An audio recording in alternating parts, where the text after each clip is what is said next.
बहुत समय पहले की बात है।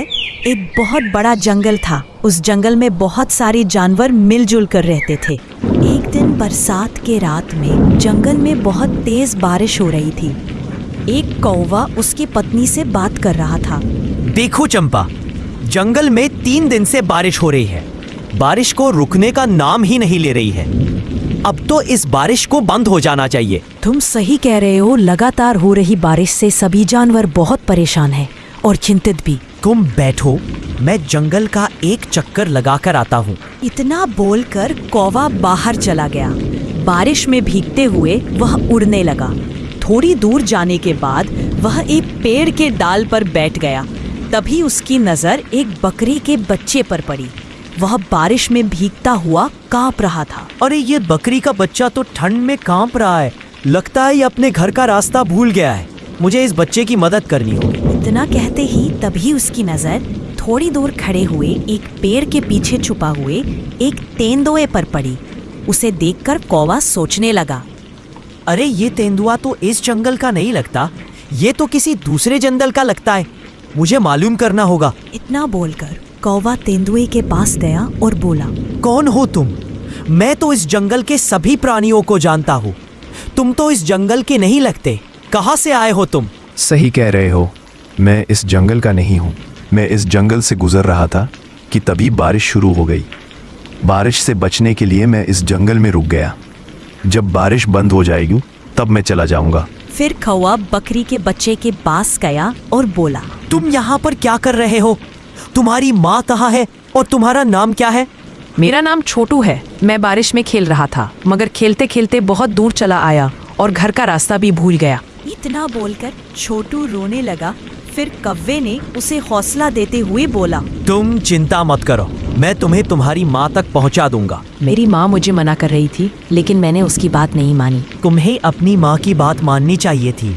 अब चलो मेरे साथ। कौवा छोटू को लेकर कुछ ही दूर चला था कि तभी छोटू की माँ उसे ढूंढते हुए वहाँ पर आ गई और उसे गुस्सा होकर बोली, तुम कहाँ चले गए थे छोटू? तुम्हें पता है मैं कितनी परेशान हो गई थी। कब से तुम्हें जंगल में ढूंढ रही हूँ। आज से तुम्हारी सारी बात मानूंगा। माँ तुम्हें छोड़कर अकेला कहीं नहीं जाऊंगा। अब तुम अपनी माँ के साथ घर चले जाओ और जब तक बारिश बंद नहीं हो जाती तब तक बाहर खेलने मत आओ। छोटू अपनी माँ के साथ चला गया और कौवा अपने घर में जाकर चंपा को सारी घटना बताने लगा। कौवा की बात सुनकर चंपा गहरी सोच में डूब गई। अरे चंपा, क्या हो गया तुम्हें? तुम इतनी परेशान क्यों हो गई? मैं सोच रही थी कि वह तेंदुआ उस मासूम बच्चे को नुकसान पहुंचाने के बारे में तो नहीं सोच रहा था ना? अरे नहीं चंपा, वह तेंदुआ खुद डर के मारे पेड़ के नीचे बैठा था। मुझे लगता है वह उसे नहीं देखा।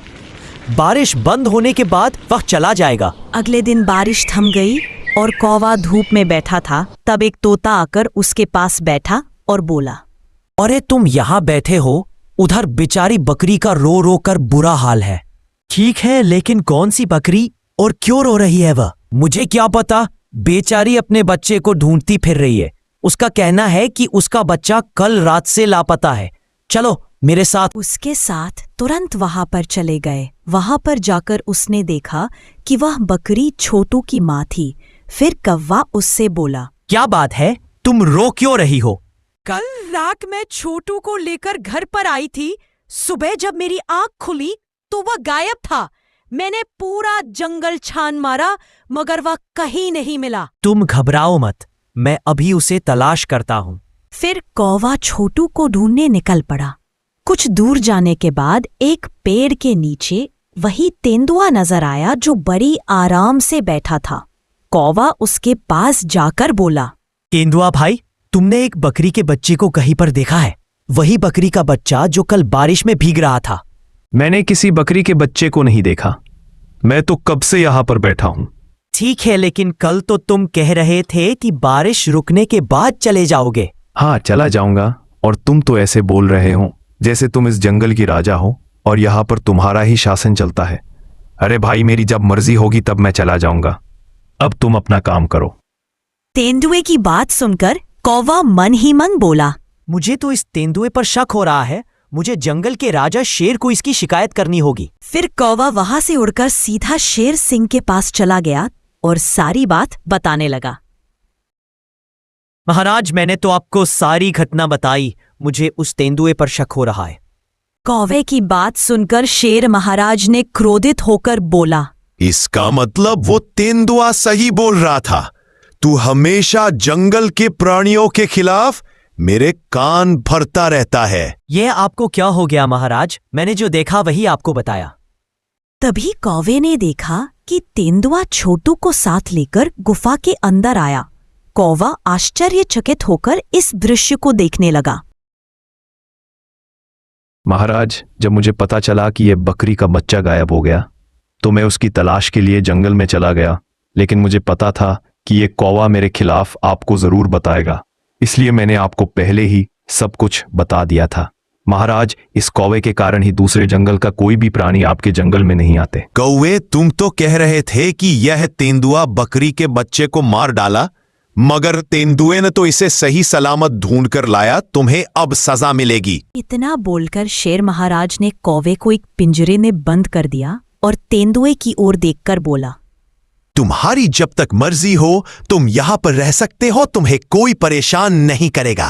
तेंदुआ खुश होकर वहां से चला गया। इधर वह मिट्ठू तोता इस सारे घटना को देख रहा था। वह तुरंत चंपा के पास पहुंच गया और सारी घटना बताते हुए बोला, कुछ करो चंपा, शेर महाराज ने कौवे को बंदी बना लिया है। जब कौवे ने मुझे बताया था कि वो तेंदुआ पेड़ के नीचे खड़ा उस बकरी के बच्चे को देख रहा था, मुझे तभी कुछ ना कुछ गड़बड़ लग रही थी। जो भी हो, लेकिन तुम कुछ भी करके कौवे को पिंजरे से बाहर निकालो। अभी हम कुछ नहीं करेंगे। हमें पता लगाना होगा कि आखिर उसके दिमाग में क्या चल रहा है, कौन सा मकसद लेकर इस जंगल में आया है। उस दिन से दोनों ने तेंदुए पर नजर रखने लगे। वो तेंदुआ पूरे दिन जंगल में घूमता था और दूसरों का खाना चुरा कर खा जाता था और छोटे मोटे जानवरों को शेर महाराज का दोस्त कहकर धमकाता था। एक दिन तेंदुआ घूमते घूमते छोटू के घर के पास पहुंच गया। तब छोटू घर के बाहर खेल रहा था। तेंदुआ उसे लालच भरी नजरों से देखने लगा, लेकिन वह नहीं जानता था कि चंपा उस पर नजर रख रही है। तब चंपा ने तोते को बोला, तुम जल्दी महाराज के पास जाओ और उन्हें बुलाकर लाओ। लेकिन शेर महाराज क्या मेरी बात मानेंगे? क्या वह मेरी बात सुनेंगे? तुम कैसे भी करके महाराज को यहाँ लाओ। मुझे इसके इरादे सही नहीं लग रहे हैं। फिर तोता उड़ते हुए महाराज के पास पहुंच गया और बोला, महाराज, बहुत बड़ी मुसीबत आने वाली है। आपको अभी मेरे साथ चलना होगा। हाँ, वह सब तो ठीक है, लेकिन तुम मुझे कहाँ ले जाना चाहते हो? मेरे साथ चलिए और अपने आंखों से देखिए मैं आपको क्या दिखाना चाहता हूँ।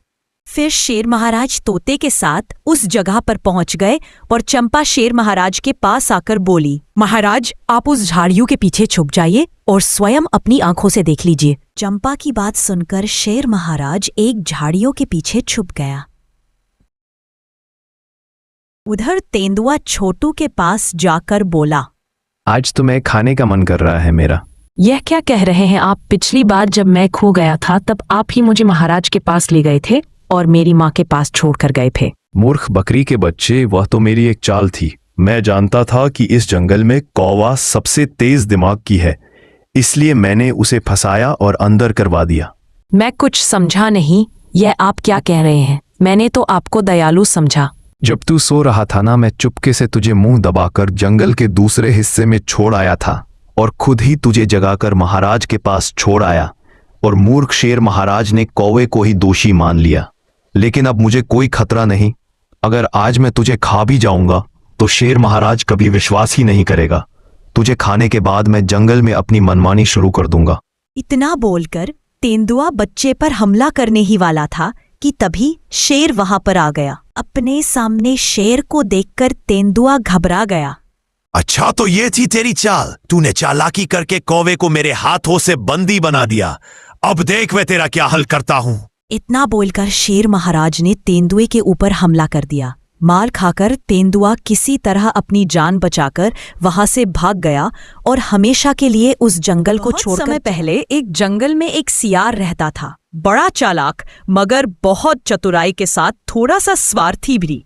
एक दिन वही सियार बकरे का मांस आराम से खा रहा था। तभी शेर सिंह आया। अरे यार, मैं थोड़ा पानी पीने के लिए क्या चला गया, तूने तो सारा बकरा ही खत्म कर दिया। अब क्या करें गुरुजी, भूख बहुत तेज लग रही थी इसीलिए ज्यादा खा लिया। और वैसे भी गुरुजी, ये बकरा बहुत ही छोटा था, इससे हम दोनों का पेट नहीं भरता। देख चेले, मैं बहुत मेहनत से शिकार करता हूं और मैं बूढ़ा होने के कारण छोटा शिकारी कर पाता हूं, उससे हम दोनों का पेट नहीं भरता। तुम्हारे लिए अच्छा होगा कि तुम मांस को छोड़कर फल और तरकारी खाना शुरू कर दो, जो तुम पहले खाते थे। पर गुरुजी, फल और तरकारी खाने से तो शरीर में ज्यादा ताकत नहीं आती और कमजोरी रहती है। मांस तो मुझको मजबूरी में खाना पड़ता है ताकि शरीर में ताकत आए और आंखों की रोशनी बढ़े। अरे तेरी ऐसी क्या मजबूरी हो गई जो तू मेरे हिस्से का खाना भी अकेले ही खा जाता है? देख भाई, अब तू मेरे साथ नहीं रहेगा तो अपना कहीं और देख ले। देख लो गुरुजी, अगर आप मुझको अपने से अलग करोगे तो आप छोटा शिकार भी नहीं कर पाओगे, क्योंकि उस छोटे शिकार को बहला फुसलाकर मैं ही लेकर आता हूं आपके पास, तब आप उसको अपना शिकार बना पाते हो। अरे मूर्ख, तू भूल गया, मैं एक शेर हूं और शेर कितना भी बूढ़ा क्यों ना हो जाए, वो शिकार करना नहीं भूलता। अब एक चिंदी चोर चेला मुझको शिकार करना बताएगा। अगर तुझको ऐसा लगता है कि तेरे बगैर मैं भूखा मर जाऊंगा और मुझसे शिकार नहीं होगा, तो तू अभी के अभी यह जंगल छोड़कर चला जा। ठीक है गुरुजी, अगर आपको मैं बोझ लग रहा हूं तो मैं यहां से चला जाता हूं। अगर आपको कभी मेरी याद आए तो आ जाना। मैं आपके पड़ोस के जंगल में जा रहा हूं और आप देखना मैं अपनी बुद्धि से कैसे बैठा बैठा खाता हूं और वहां के सभी जानवरों को अपनी सेवा में लगा लेता हूं। उस जंगल में मेरी ऐसी सेवा होगी जैसे महाराज की होती है, आप देख लेना। कोई बात नहीं है, हम तुमको देख लेंगे कि तुम्हारी कैसे महाराज जैसी सेवा होती है। और शेर सिंह ने अपने चेले को भगा दिया। सियार दूसरे जंगल में आ गया। अरे यार, मैं गुरुजी से लड़ाई करके आ तो गया हूं इस जंगल में, पर ऐसा क्या करूं कि लोग मुझको बैठे बैठे खाना खिला दे। सियार को एक युक्ति सूझी और वह एक पेड़ के पास जाकर बैठ गया और उसने अपने पास खाली मटका रख लिया। अब यहीं पर बैठे बैठे मैं जानवरों को मूर्ख बनाऊंगा और मौका मिलने पर किसी कमजोर जानवर को अपना शिकार भी बना लूंगा। तभी वहां से एक हाथी गुजर रहा था। अरे यह कितना खराब जमाना आ गया है, अब तो भलाई का जमाना ही नहीं है। तभी आते हुए हाथी पर सियार की नजर पड़ी। अच्छा, तो इस हाथी को मूर्ख बनाता हूं, और वैसे भी हाथियों में मोटी बुद्धि होती है, इनको मूर्ख बनाना आसान भी है। और सियार ने आवाज देकर हाथी को अपने पास बुलाया। अरे वो हाथी, जरा इधर तो आना, हमारे पास तुम्हारी हर समस्या का समाधान है।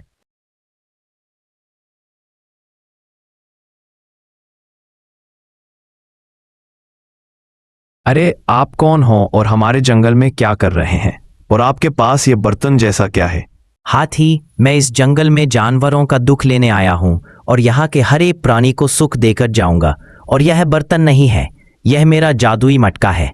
इस मटका में सभी जानवरों के दुख को इकट्ठा कर रहा हूं, और जब यह मटका भर जाएगा तब मैं इस जंगल से चला जाऊंगा।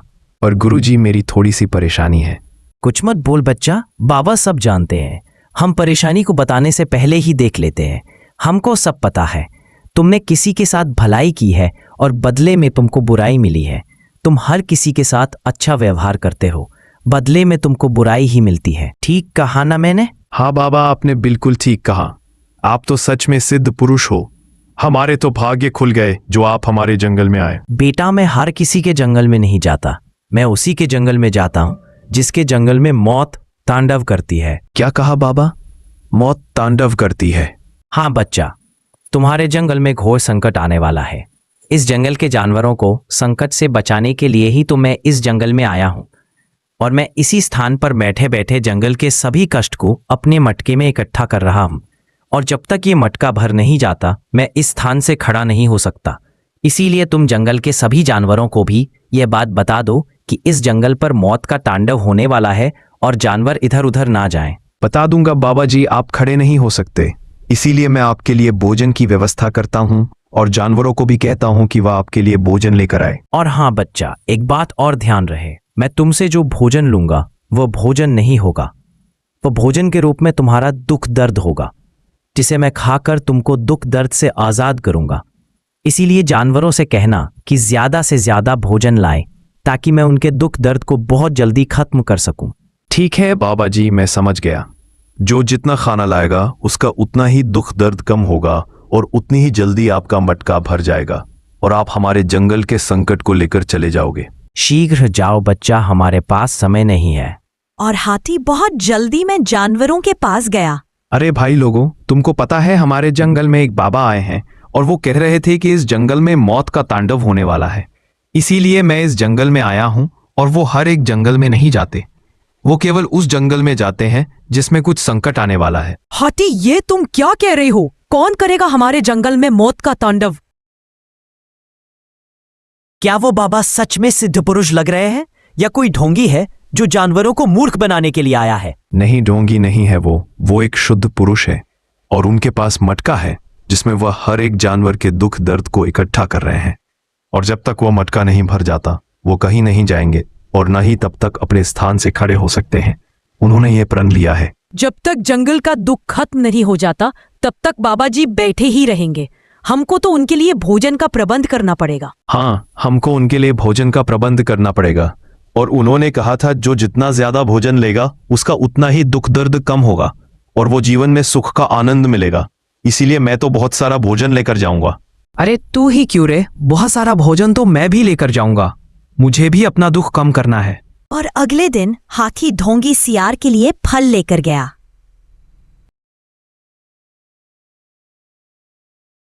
ये लो बाबा, मैं तुम्हारे लिए थोड़े से फल लेकर आया हूं।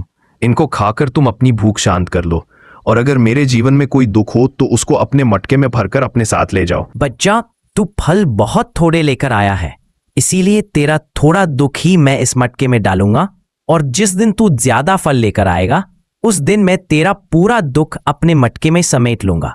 अब तुम जाओ, बाबा को भोजन करना है। और हाथी वहां से चला गया। सियार ने बड़े आराम से वो फल खाए। हाथी पेड़ की छांव में बड़े आराम से सो रहा था।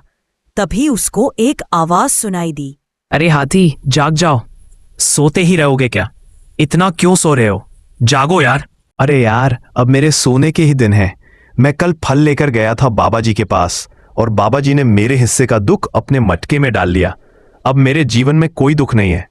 अब मैं आराम से सोऊंगा और अपनी एक शानदार जिंदगी जीऊंगा। अच्छा, तो आज मैं जाता हूं और फिर मैं भी तेरी तरह आराम से सोऊंगा। बाबा जी, मैं आपके लिए फल लेकर आया हूं, आप एक खा लो और मेरे जीवन में जो दुख हो उसको अपने मटके में डाल लो। ठीक है बच्चा, मैं तेरे जीवन का 1/3 कष्ट अपने मटके में डाल लिया है और जब तू 3 बार और मेरे लिए फल लेकर आएगा तो तेरा सारा कष्ट मैं अपने मटके में डाल लूंगा। फिर तेरा जीवन आनंद में हो जाएगा, पर तुझे कोई भी दुख दर्द नहीं होगा। जा, अब बाबा को भोजन करने दो। अरे यार, फल खाकर मैं बहुत परेशान हो गया हूं। मुझको तो बकरे का मांस बहुत अच्छा लगता है, क्या करें, मजबूरी है। शेर महाराज के साथ था तो बकरे का मांस भी मिलता था। खैर, अब फल खाकर ही काम चलाता हूं। पता नहीं शेर महाराज अब क्या कर रहा होगा, कहीं भूखा तो नहीं मर गया। अरे यार, जब से मेरा चेला गया है तब से मैंने भरपेट खाना नहीं खाया है और ना ही कोई शिकार मेरे हाथ लगा है। मेरा चेला कैसा भी था लेकिन मेरे लिए शिकार तो लाता था। अब मैं क्या करूं? हाँ, उसने कहा था जब भी उसकी याद आए तो उसके जंगल में आ जाना। वो पड़ोस के जंगल का एड्रेस देकर गया था, वहीं पर चलता हूं। और शेर महाराज अपने पड़ोस के जंगल में अपने चेले से मिलने के लिए चला जाता है। गधे ने शेर को अपने जंगल में आता देख लिया और वह जल्दी से जानवरों को इसके बारे में सचेत करता है। अरे भाइयों, मैंने अभी अभी अपने जंगल में एक खूंखार शेर को आते हुए देखा है। अरे गधे, तुम ये क्या कह रहे हो?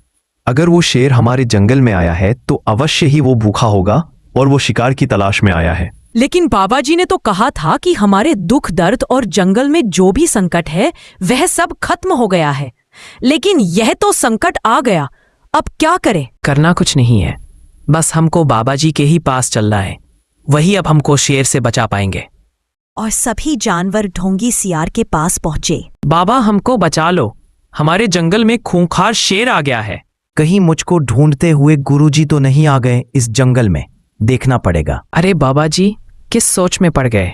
मैंने कहा आपसे कि हमारे जंगल में एक खूंखार शेर आ गया है, अब आप ही हमारी मदद करो, उस शेर को यहां से भगा दो। ठीक है, तुम चिंता मत करो, आने दो उस बागर बिल्ले को।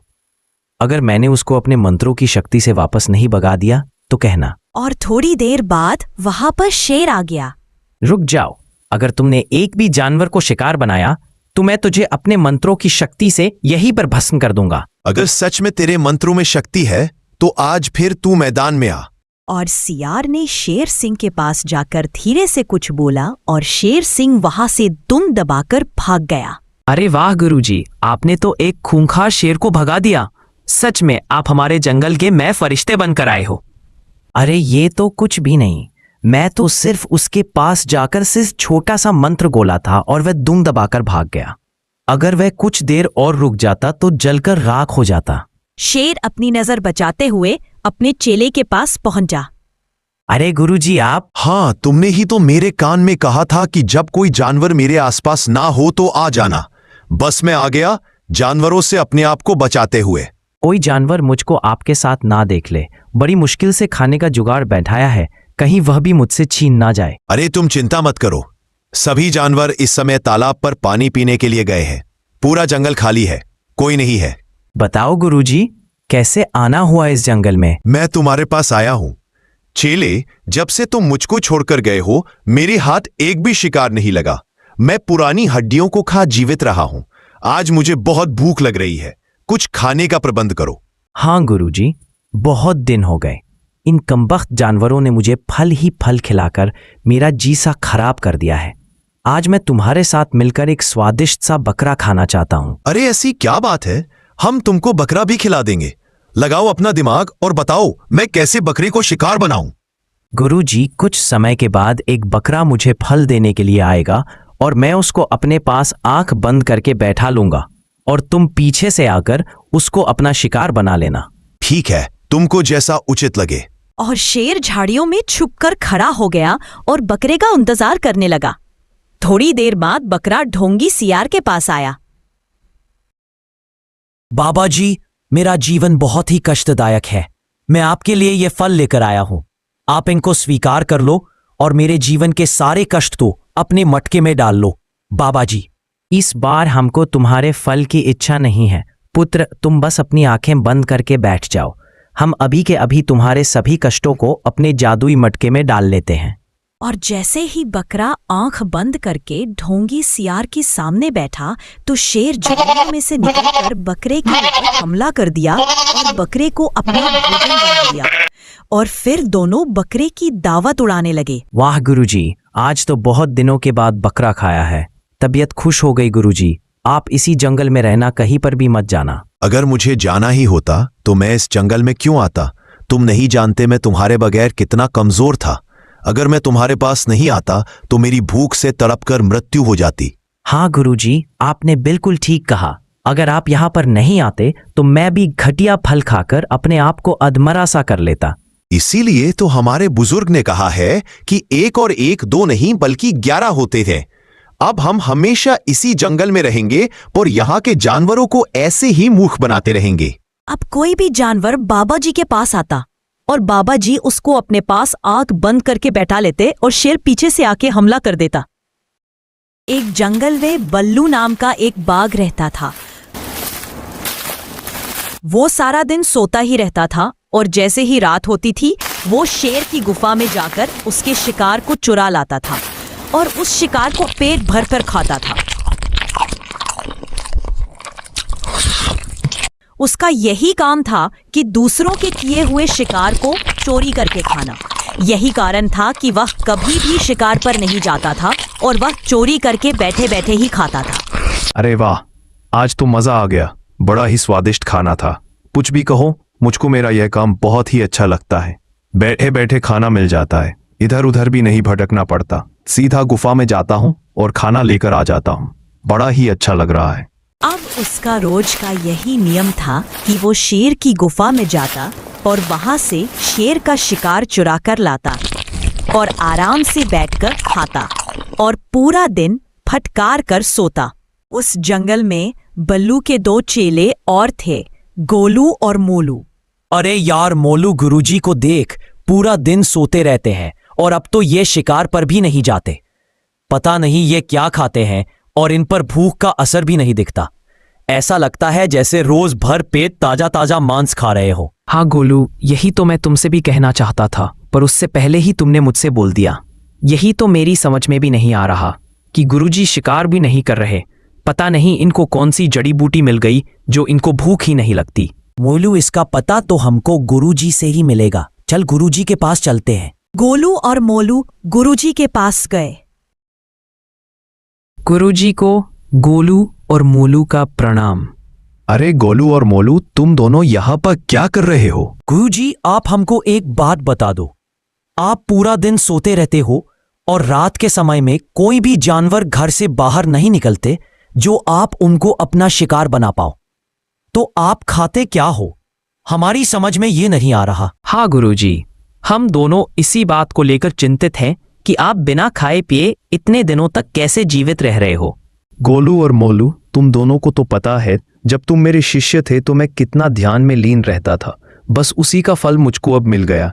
मैं अपनी सिद्धि के द्वारा अपने पूरे शरीर पर कंट्रोल कर सकता हूँ और यही कारण है कि अब मुझको दिव्य शक्तियाँ प्राप्त हो गई हैं और मुझको भूख भी नहीं लगती। तुमको लगता है कि मैं सारे दिन सोता रहता हूँ, जबकि मैं सोता नहीं हूँ। आंखें बंद करके परमात्मा में लीन रहता हूँ। माफ करना गुरुजी, हम तो आपके पास कुछ और ही सोच कर आए थे, लेकिन आप तो कुछ और ही निकले।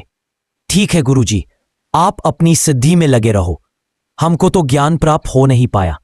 हमको तो अब मेहनत करके ही अपना पेट भरना पड़ेगा। ठीक है बच्चा, अब मेरा चिंतन करने का समय हो गया है। तुम जाओ और मुझको परमात्मा में लीन होने दो। गोलू और मोलू गुरुजी के पास से लौट आए। अरे यार मोलू, तुझको गुरुजी की बातों में कितने प्रतिशत सच्चाई लगती है? गोलू, हो सकता है बल्लू को ज्ञान प्राप्त हो गया हो। वैसे भी वह बरसों से तो गुरुजी बना बैठा था। क्या पता उसने यह सिद्धि प्राप्त कर ली हो। कुछ भी हो मोलू, लेकिन मुझको यह बात हजम नहीं होती कि उस बल्लू को सिद्धि प्राप्त हो सकती है। तूने देखा नहीं था कि वह किस तरह से अपने शिष्यों के साथ बदतमीजी से पेश आता था। हाँ गोलू, ये बात तो तू ठीक कह रहा है। उसने एक दिन मेरी गर्लफ्रेंड चंपा को भी छेड़ दिया था जब वो उसके पास शिक्षा लेने आई थी। कुछ तो गड़बड़ है, हमको देखना पड़ेगा। क्यों ना हम उस बल्लू पर कुछ दिनों के लिए निगरानी रखें, फिर हमको पता चल जाएगा वह क्या खाता है और क्या पीता है और उसको सिद्ध प्राप्त हुई भी है या नहीं। हाँ मोलू, तुम बिल्कुल ठीक कहते हो। हमको कल सुबह से ही उस पर नजर गढ़ानी होगी, तभी हम उसकी सच्चाई का पता लगा पाएंगे। अच्छा हुआ इन दोनों की कमीनों को मैंने मूर्ख बनाकर भेज दिया। अगर ये मेरी सच्चाई जान जाते तो ये मुझसे पहले शेर के वहां से चोरी करके ले आते या फिर मेरा भांडा ही फोड़ देते। और सूरज की पहली किरण के साथ गोलू और मोलू बल्लू गुरुजी की निगरानी करने लगे। अरे यार, अगर वो शेर आज किसी खरगोश का शिकार करके ले आए तो मजा ही आ जाए। बहुत दिन हो गए खरगोश का मांस नहीं खाया। मोलू, वो देखो, गुरुजी जाग गए हैं और खुद से ही बातें करने लग रहे हैं। पता नहीं क्या बातें कर रहे हैं। सुनाई तो यहां तक दे नहीं रही है। कोई बात नहीं है गोलू, सुनाई नहीं दे रही तो क्या हुआ? गुरुजी तो हमको दिखाई दे रहे हैं। जो भी कुछ बातें कर रहे होंगे उसके हिसाब से ही तो वह जाएंगे, फिर हम उनका पीछा कर लेंगे।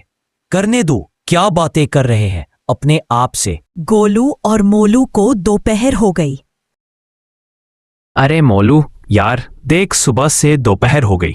गुरुजी तो यहां से कहीं पर भी नहीं गए हैं और वो एक बार जाकर दोबारा से सो गए। अरे गोलू, तू जाने की तो छोड़ ही दे।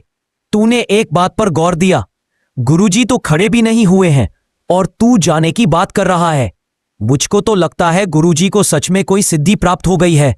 चल यहां से चलते हैं। अरे मोलू, उसे सिद्धि प्राप्त नहीं हुई है, वह तो सोया पड़ा है। जब आदमी ध्यान में होता है तो उसका शरीर अपने बलबूते पर खड़ा होता है, पर यहां पर गुरुजी को देख, वे तो जमीन में ऐसे पड़े हैं जैसे नींद की गोली खाली हो। कुछ ना कुछ तो अवश्य है। तू रात होने का इंतजार कर, गुरुजी कुछ ना कुछ हरकत तो अवश्य करेंगे। ठीक है मोलू, तू कहता है तो मैं तेरी बात मान लेता हूं। और दोनों इंतजार करते हैं और बल्लू खड़े होकर जाने लगा। अरे मोलू, वो देख, गुरुजी तो खड़े होकर जा रहे हैं। हाँ गोलू, तुमने बिल्कुल ठीक कहा। चल हम भी इनका पीछा करते हैं। गोलू और मोलू भी बल्लू का पीछा करने लगे और बल्लू शेर की गुफा में घुस गया। गुरुजी शेर की गुफा में क्यों गए हैं? मेरी तो कुछ भी समझ में नहीं आ रहा। सब्र रख मोलू, सब कुछ समझ में आ जाएगा। थोड़ा इंतजार कर और देख गुरुजी क्या लेकर आते हैं। गोलू और मोलू ने कुछ देर इंतजार किया। तभी बल्लू एक मांस का टुकड़ा लेकर गुफा से निकला। हो देख, बल्लू गुरुजी तो मांस का टुकड़ा लेकर जा रहे हैं। हाँ, तुमने बिल्कुल ठीक कहा। वो मांस का टुकड़ा लेकर जा रहे हैं और मुझे ऐसा लगता है कि उन्होंने वो मांस का टुकड़ा शेर की गुफा से चुराया है।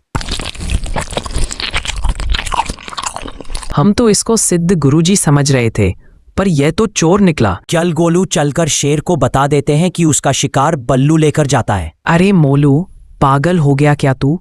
कभी तो अपनी खोपड़ी का इस्तेमाल कर लिया कर। जरा सोच, गुरुजी बैठे बैठे खाना खा रहे हैं। हमने तो उनको आज देखा है ना जाने वो कब से शेर का शिकार चुरा कर खा रहे हैं। क्यों ना हम भी गुरुजी का शिकार चुरा कर खाएं? जब गुरुजी यहां से शिकार चुरा कर लेकर जाएंगे तो हम उनका पीछा करेंगे और उनका शिकार चुरा लेंगे। हाँ गोलू, ये बहुत अच्छा आइडिया है। कल से हम ऐसा ही करेंगे। तैयार रहना, तुम शाम को ही आ जाना और गुरुजी के पीछे चलेंगे। बल्लू चल, अब धंधे पर तेरा जाने का टाइम हो गया है। आज जरूर वो शेर कुछ बढ़िया शिकार करके लाया होगा। कल का तो बहुत ही स्वादिष्ट मांस था।